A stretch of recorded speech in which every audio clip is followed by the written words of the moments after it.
Nagbubulag-bulagan ka dahil sa kondisyon niya. Mommy, that's not true. Hindi ako nagpapabulag sa kanya. Pumunta ako dito at nakikita kong nangihina siya. Kailangan niya ako, malapit na siya mamatay. Hindi mo man naiintindihan yun, Mommy? How can you say na niloloko niya ako? How can you say na maramot siya? Kung may maramot dito, hindi si Mama yun. Ikaw yun, Mommy! Ikaw yung maramot dito! How dare you! Huwag mo sasaktan ang anak ko! Ma! Kung nakakalamat lang ako, sasampalin din kita! At hindi na yun ang aabutan mo! Ma, tama na.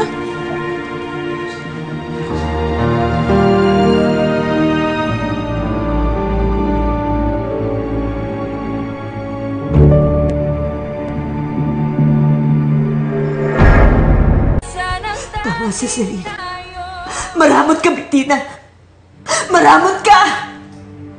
Selena, ako pa ngayon ang maramot. When all my life, I loved and cared for you na parang tunay kong anak. Ako pa ngayon ang maramot. Mami, pinapaintindi ko lang sa'yo yung sitwasyon. Kahit naging masama si Mama sa atin, nanay ko pa rin siya. Sa kanya ako nanggaling. Hindi ko kayang baliwalain na mamamatay siya, Mommy. Kayo nagturo sa akin na maging mabait at maawain. Ngayon, kung sasabihin niyo sa akin na mali na gusto kong tumulong, eh di mali pa rin tinuturo niyo sa akin.